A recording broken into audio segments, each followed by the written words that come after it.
नमस्कार दोस्तों, आप सभी का स्वागत है आपके अपने YouTube चैनल ज्ञान स्टडी LMP पर। दोस्तों आज हम आपको UP PSC RO ARO exam जो 2023-24 जो आपका होना है उसमें पेपर 1 सामान्य अध्ययन का प्रैक्टिस सेट नंबर 5 कराने वाले हैं। 4 प्रैक्टिस सेट इससे पहले सामान्य अध्ययन के हो चुके हैं, ये 5वां प्रैक्टिस सेट है और आपके एग्ज़ाम के लिए इम्पॉर्टेंट है। तो आइए दोस्तों आज की क्लास शुरू करते हैं। क्लास शुरू करने से पहले अगर दोस्तों आप चैनल पर पहली बार आए हैं तो चैनल को सब्सक्राइब कर लें, साथ में बेल आइकन को एंटर प्रेस कर लें जिससे डेली की डेली जो हमारी क्लास होती है उसकी जानकारी आपको मिल सके। तो अब दोस्तों आइए आज की क्लास शुरू करते हैं। तो आज का हमारा पहला प्रश्न है, निम्नलिखित में से किस शासक ने विक्रमशिला विश्वविद्यालय की स्थापना की थी? ऑप्शन है आपके गोपाल, बी ऑप्शन में है देवपाल, सी ऑप्शन में महिपाल फर्स्ट और डी ऑप्शन में है धर्मपाल। तो इसका दोस्तों तो यहाँ पर दोस्तों हमारा सही उत्तर हो जाएगा ऑप्शन डी सही हो जाएगा, धर्मपाल।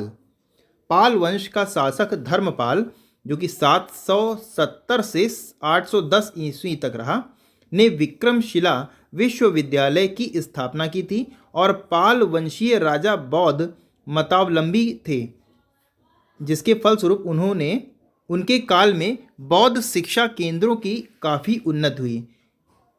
पाल वंश की स्थापना 750 ईस्वी में गोपाल ने की थी। तो यहाँ पर दोस्तों डी ऑप्शन हमारा सही उत्तर हो जाता है। अगला दोस्तों प्रश्न है, गुर्जर प्रतिहार शासकों में से किसकी उपाधि आदिवारह थी? वत्सराज, नागभट्ट द्वितीय, मिहिर भोज और डी ऑप्शन में है नागभट्ट फर्स्ट। तो इसका दोस्तों सही उत्तर हो जाएगा सी ऑप्शन दोस्तों यहाँ पर सही हो जाएगा, मिहिर भोज।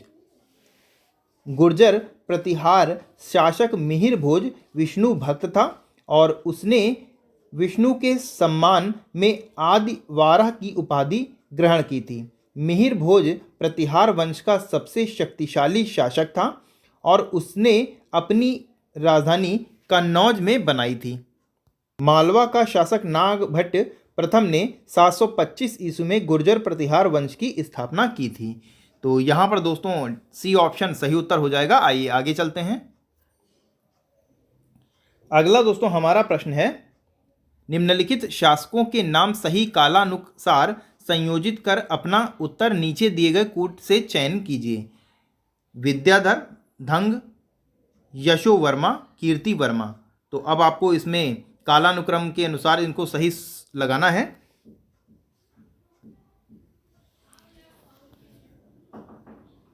इसमें दोस्तों सबसे पहले आ जाएंगे यशोवर्मा।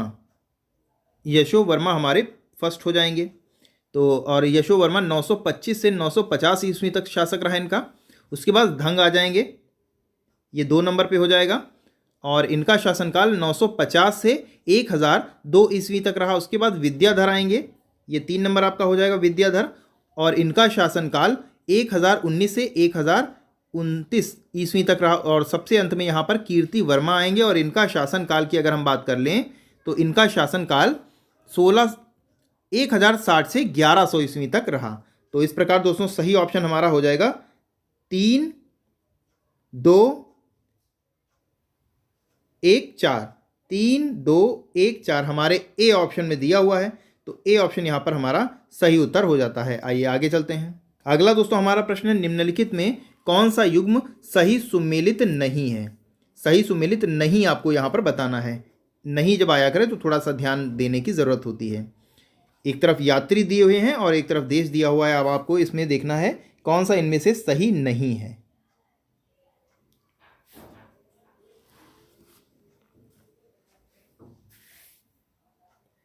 इसमें दोस्तों इब्न बतूता मोरस्को एकदम सही है। मार्को पोलो इटली ये भी दोस्तों एकदम सही है। अब्दुल रज़ाक तुर्की ये दोस्तों गलत है। तुर्की का ये नहीं, ये फारसी यानी ईरानी यात्री था। तो यहाँ पर हमारा सी ऑप्शन दोस्तों सही उत्तर हो जाएगा। यूनिस पुर्तगाल का था, एकदम सही है। अब्दुल रज़ाक एक फारसी यात्री था जिसने विजयनगर साम्राज्य के शासक देवराय द्वितीय के समय में विजयनगर साम्राज्य की यात्रा की थी और उसके द्वारा 2 संस्कृत ग्रंथों महानाटक सुधानिधिक और बादरायण के ब्रह्मसूत्र पर टीका की संरचना की थी। तो यहाँ पर दोस्तों सी ऑप्शन हमारा सही उत्तर हो जाता है। आइए आगे चलते हैं। अगला दोस्तों हमारा प्रश्न है, निम्नलिखित में से किस चिश्ती संत को चिरागे दिल्ली कहा जाता था? मोइनुद्दीन, फरीदुद्दीन, निज़ामुद्दीन औलिया और नसीरुद्दीन। तो इसका दोस्तों यहाँ पर हमारा सही उत्तर हो जाएगा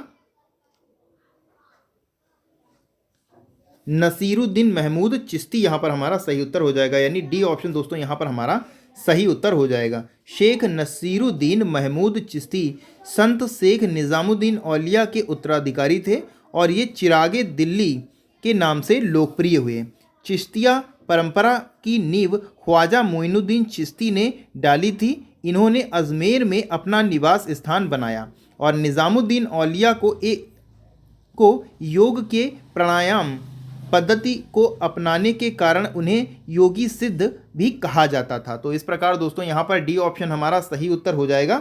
अगला दोस्तों प्रश्न है, निम्नलिखित में से किस शासक ने शाहरुख नामक चांदी का सिक्का चलाया था? अकबर, बाबर, हुमायूं, शाहजहां।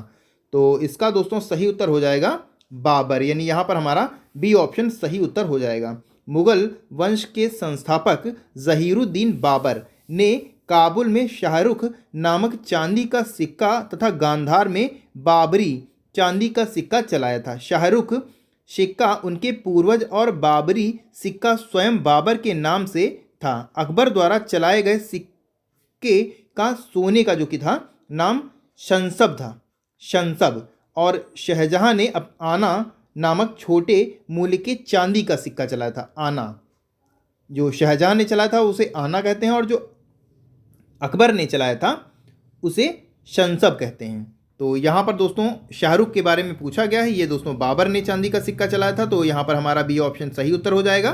आइए आगे चलते हैं। अगला दोस्तों हमारा प्रश्न है, बौद्ध धर्म में त्रिरत्न का क्या अभिप्राय है?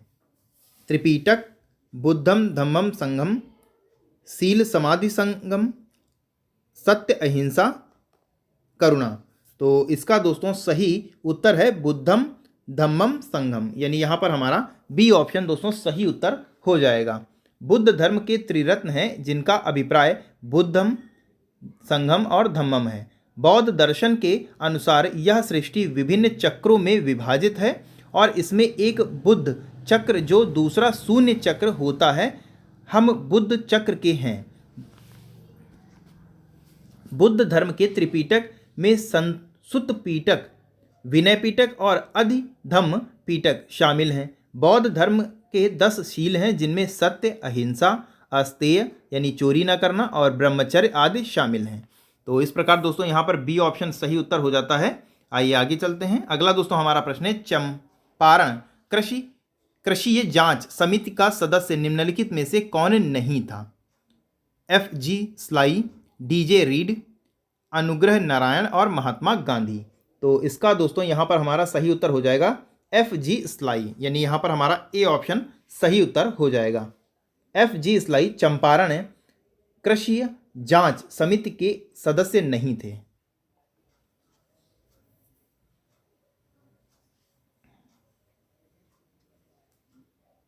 महात्मा गांधी के वर्ष 1917 के चंपारण सत्याग्रह के दौरान चंपारण एग्रेरियन समिति का गठन किया गया जिसके अध्यक्ष FG स्लाई थे, जबकि अन्य सदस्य महात्मा गांधी, SC अदामी, राजा हरिहर प्रसाद, कृत्य आनंद सिंह, DJ रीड और G रैनी शामिल थे। इस समिति की 3 गठिया प्रथा पूर्णतया समाप्त करने की अनुशंसा की थी। तो यहाँ पर दोस्तों हमारा ए ऑप्शन सही उत्तर हो जाएगा। आइए आगे चलते हैं। अगला दोस्तों हमारा प्रश्न है, सुभाष चंद्र बोस का राजनीतिक गुरु कौन था?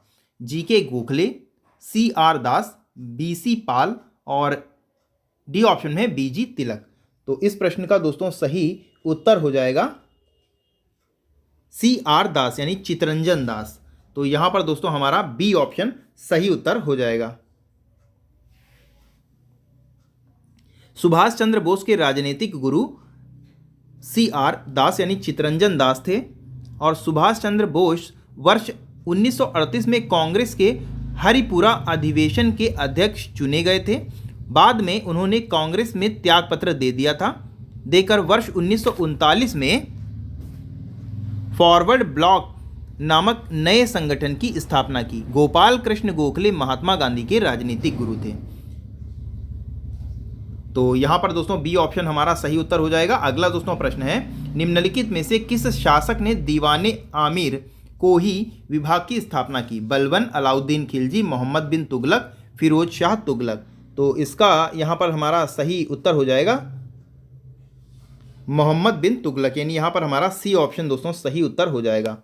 तुगलक वंश का शासक मोहम्मद बिन तुगलक ने कृषि की उन्नति के लिए एक नवीन विभाग दीवाने अमीर कोही, जिसके लिए एक मंत्री अमीर कोही को नियुक्त किया था। इसके सर्वप्रथम अकालग्रस्त लोगों के लिए अकाल संहिता तैयार करवाई गई और इसके अतिरिक्त सिंचाई विभाग के सैकड़ों कुएं खुदवाए तथा अकालग्रस्त कृषकों को कृषि ऋण प्रदान किया गया। तो यहां पर दोस्तों सी ऑप्शन हमारा सही उत्तर हो जाएगा। आइए आगे चलते हैं। अगला दोस्तों हमारा प्रश्न है, ऑपरेशन रूबिकॉन वह कूट शब्द था जिसे भारत में ब्रिटिश सरकार द्वारा निम्नलिखित में से किस संदर्भ में प्रयोग में लाया जाना था? ऑप्शन है आपके जेल में गांधी का आमरण अनशन, बी ऑप्शन है जयप्रकाश नारायण की गतिविधियां, सी ऑप्शन में है गोलमेज सम्मेलन में गांधी की सहभागिता और डी ऑप्शन में है उपरोक्त में से कोई भी नहीं। तो इसका दोस्तों यहाँ पर हमारा सही उत्तर हो जाएगा जेल में गांधी का आमरण अनशन। ए ऑप्शन यहाँ पर हमारा सही उत्तर हो जाएगा। ऑपरेशन रूबिकॉन एक कूट शब्द था जिसे भारत छोड़ो आंदोलन के दौरान ब्रिटिश प्रधानमंत्री चर्चिल ने दिया था। इस आंदोलन के दौरान जब गांधी जी जेल में ही 21 दिन के उपवास पर बैठे थे तो चर्चिल ने पहले से ही गांधी की मृत्यु के बाद की स्थितियों को संभालने के लिए सभी जिलाधिकारियों को अपना आदेश भेजा था, जिसे ऑपरेशन रूबिकॉन नाम दिया गया था। परंतु गांधी जी ने समय से पूर्व ही भूख हड़ताल समाप्त कर दी थी। तो इस प्रकार दोस्तों यहाँ पर ए ऑप्शन हमारा सही उत्तर हो जाएगा। आइए अगले प्रश्न पर चलते हैं। अगला दोस्तों हमारा प्रश्न है, निम्नलिखित घटनाओं पर विचार कीजिए। अगस्त प्रस्ताव, पूना समझौता, तृतीय गोलमेज सम्मेलन और डी ऑप्शन में सांप्रदायिक निर्णय। उक्त घटनाओं को काल क्रमानुसार व्यवस्थित कीजिए और नीचे कूट में सही उत्तर चुनिए। तो यहाँ पर आपको सही उत्तर चुनना है।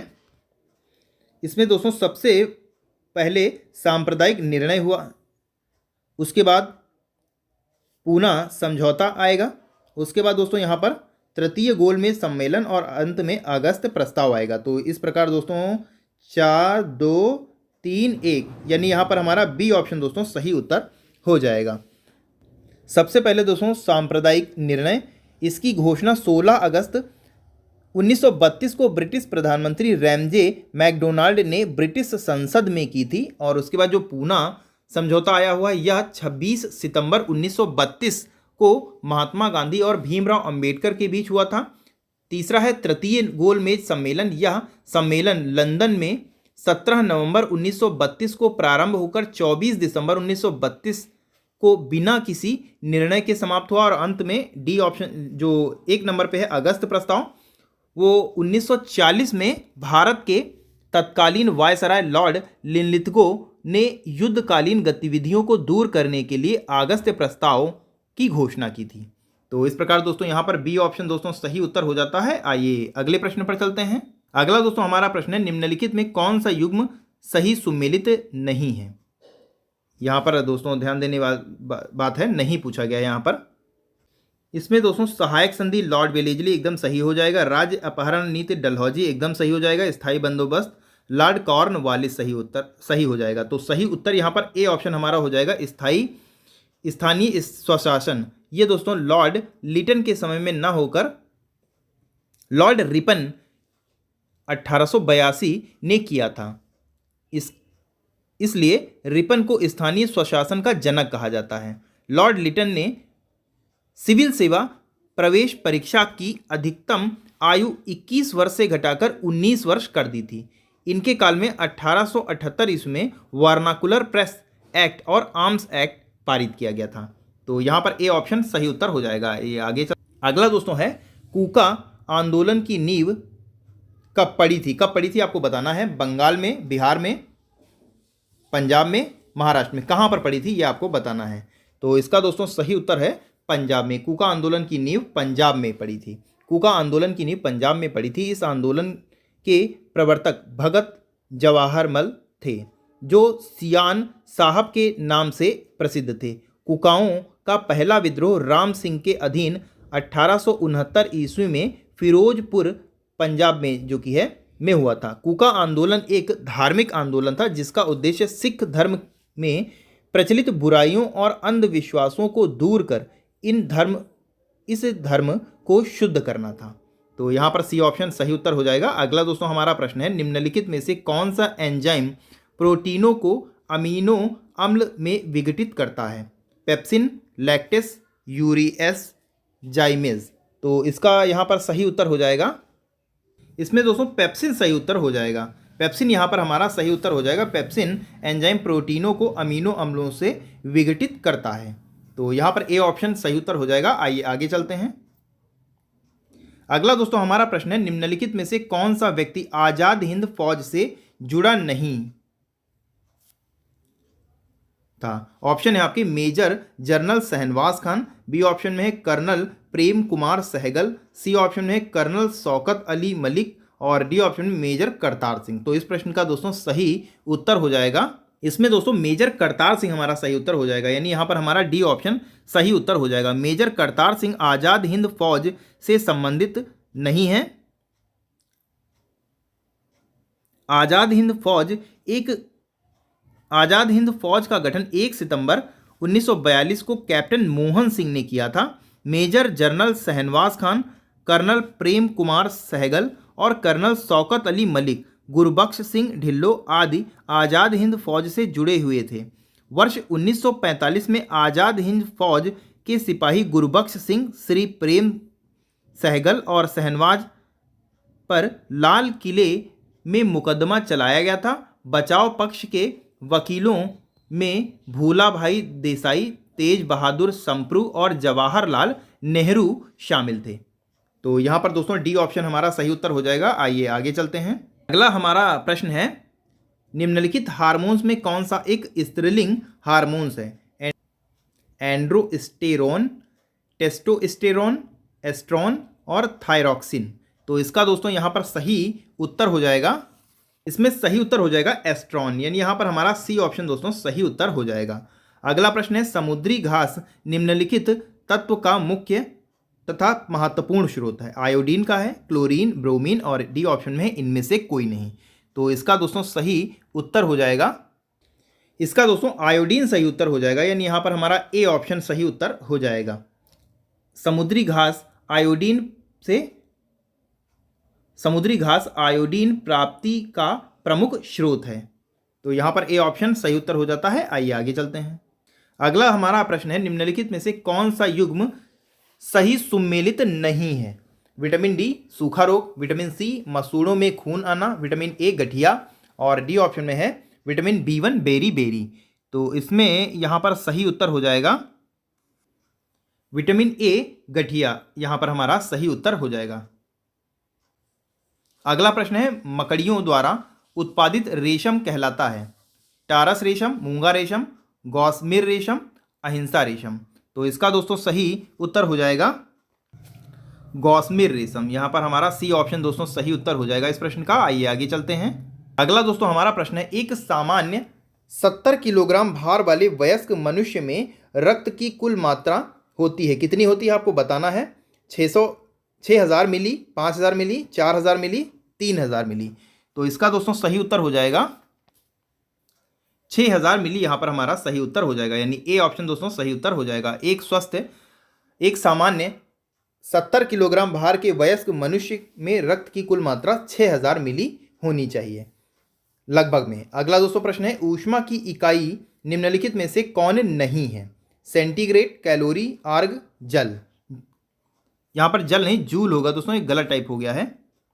तो यहाँ पर दोस्तों हमारा सी ऑप्शन अर्घ सही उत्तर हो जाएगा। आइए आगे चलते हैं। अगला दोस्तों हमारा प्रश्न है, क्षेत्रीय आतंकवाद विरोधी संरचना RATS जो हाल ही में खबरों में थी, किस अंतर्राष्ट्रीय संगठन से संबंधित है?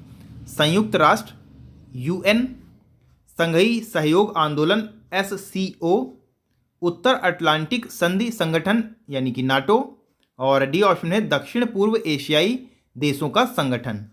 तो इसका दोस्तों सही उत्तर हो जाएगा संघीय सहयोग संगठन SCO, यानी यहाँ पर हमारा बी ऑप्शन दोस्तों सही उत्तर हो जाता है। आइए आगे चलते हैं। अगला दोस्तों हमारा प्रश्न है, UNODC के अनुसार हाल ही में कौन सा देश 2023 में अफगानिस्तान को पीछे छोड़कर दुनिया का सबसे बड़ा अफीम उत्पादक देश बन गया है? कौन सा है? पाकिस्तान, म्यांमार, वियतनाम, चीन। तो UNODC के रिपोर्ट के अनुसार 2023 में अफगानिस्तान को पीछे छोड़कर म्यांमार अफीम उत्पादक में सबसे आगे आ गया है, यानी म्यांमार यहाँ पर हमारा सही उत्तर हो जाएगा। बी ऑप्शन सही हो जाएगा। अगला दोस्तों प्रश्न है, भारत में वायु प्रदूषण संकट से निपटने के लिए किस संस्था ने एक व्यापक कार्यक्रम शुरू किया है? UNEP, UNFCCC, विश्व बैंक, WEF। तो इसका दोस्तों सही उत्तर है विश्व बैंक, यानी यहाँ पर हमारा सी ऑप्शन सही उत्तर हो जाएगा। विश्व बैंक ने वायु प्रदूषण संकट से निपटने के लिए एक व्यापक कार्यक्रम शुरू किया है। तो यहाँ पर दोस्तों सी ऑप्शन हमारा सही उत्तर हो जाएगा।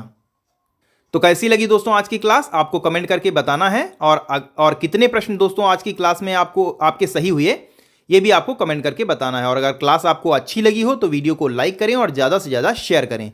और अगर आप चैनल पर पहली बार आए हैं तो चैनल को सब्सक्राइब कर लें। तो इसी के साथ दोस्तों क्लास हम यहीं पर समाप्त करते हैं। मिलते हैं अगली क्लास में, तब तक के लिए नमस्कार, जय हिंद, जय भारत।